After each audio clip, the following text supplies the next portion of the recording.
साथियों, आप सभी का इस प्लेटफॉर्म पर स्वागत है।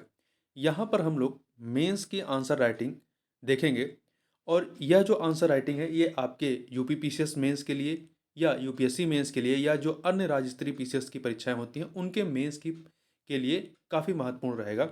यह जीएस से संबंधित प्रश्न है।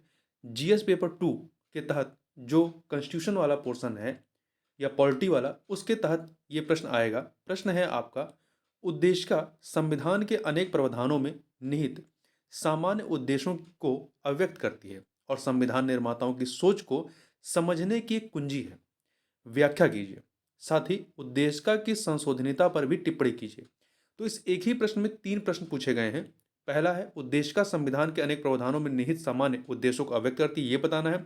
और इसी में है, संविधान निर्माताओं की सोच को समझने की एक कुंजी है, ये भी, इस पर भी प्रकाश डालना है। और साथ ही हमें यह भी बताना है कि उद्देशिका की संशोधनीयता, क्या उसे चेंज किया जा सकता है, इस पर भी हमें टिप्पणी करना है।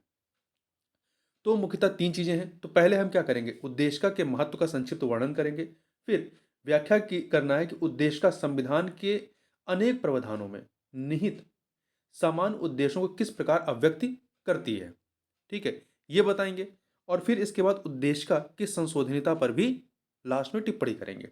तो देखिए, इसका उत्तर जो लिखा जाएगा, इसमें बताएंगे कि उद्देशिका संविधान का एक प्रारंभिक दस्तावेज है जो प्राधिकार, स्रोत, भारतीय राज्य की प्रकृति, संविधान के उद्देश्यों एवं संविधान के अंगीकरण की तिथि, इन सभी चीजों को अव्यक्त करती है आपकी उद्देशिका या प्रेम्बल। इसमें मूलभूत दर्शन एवं मौलिक मूल्यों को अव्यक्त किया गया है तथा इसमें संविधान सभा के महानतम एवं आदर्शवादी दृष्टिकोण को शामिल किया गया है या वह इसमें निहित है। उद्देशिका संविधान निर्माताओं के विचारों को जानने हेतु एक महत्वपूर्ण स्रोत है। इसमें थोड़ा और जोड़ सकते हैं कि जो प्राधिकार के स्रोत है, और यह दर्शाती है कि इसके निर्माताओं का मुख्य उद्देश्य प्रभुत्व संपन्न लोकतंत्रात्मक गणराज्य की स्थापना करना था। इसका उद्देश्य न्याय, समानता और स्वतंत्रता के आधार पर एक न्यायपूर्ण सामाजिक और आर्थिक व्यवस्था के लक्ष्य को साकार करना था। इसके अतिरिक्त उद्देशिका जो है वो संविधान के अनेक प्रावधानों में निहित सामान्य उद्देश्यों को अव्यक्त करती है, जैसे कि, इसको आप पॉइंट बनाएंगे। सबसे पहले न्याय की बात कर लेते हैं। आप प्रियम्बल या उद्देशिका में देखेंगे तो 3 प्रकार के न्याय की बात की गई है, सामाजिक, आर्थिक एवं राजनीतिक। देखिए, मूल अधिकारों एवं नीति निर्देशक सिद्धांतों के अंतर्गत विविध प्रावधान शामिल हैं जिनका उद्देश्य असमानताओं का उन्मूलन, भेदभाव की समाप्ति एवं सभी के लिए समान अधिकारों को सुरक्षित करना है। दूसरा पॉइंट इसमें आएगा स्वतंत्रता का। तो 5 प्रकार की स्वतंत्रता की बात आपकी उद्देशिका या प्रियम्बल में की गई है। कौन कौन सी? विचार, अव्यक्ति, विश्वास, धर्म एवं उपासना की स्वतंत्रता। तो आप देखेंगे, अनुच्छेद 19 जो कि मूल अधिकार के तहत आता है, के अंतर्गत वाक्य एवं अव्यक्त की स्वतंत्रता प्रदान की गई है तथा मूल अधिकार के तहत ही अनुच्छेद 25 से 28 ये अल्पसंख्यकों सहित सभी को धर्म की स्वतंत्रता का अधिकार प्रदान करता है।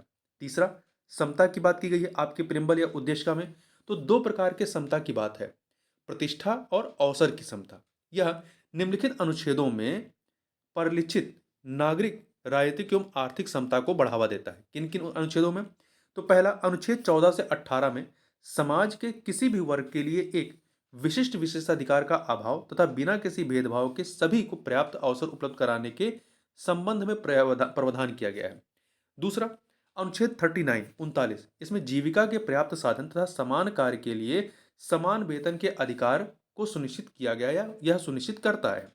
तीसरा, अनुच्छेद 325 और 326 ये सार्वभौमिक वयस्क मताधिकार, साथ ही बिना किसी भेदभाव के चुनाव में भाग लेने का अधिकार प्रदान करता है।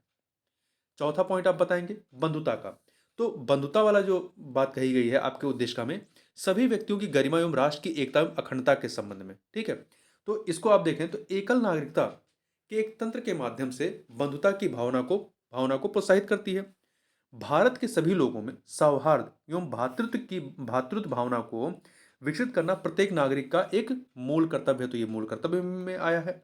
चूंकि उद्देशिका जो है, अब हम बात करेंगे उद्देशिका के संशोधनीयता पर, क्या इसमें अमेंडमेंट किया जा सकता है या नहीं। तो देखिए, चूंकि उद्देशिका हमारे संविधान की कुंजी है, इसलिए इसमें संशोधन करने के संबंध में भी प्रश्न उठाए गए हैं। इस प्रश्न का समाधान केशवानंद भारतीवाद 1973 में किया गया था, जिसमें उच्चतम न्यायालय, सुप्रीम कोर्ट द्वारा यह निर्णय दिया गया था कि उद्देश्य का संविधान का भाग है और इसे आधारभूत ढांचे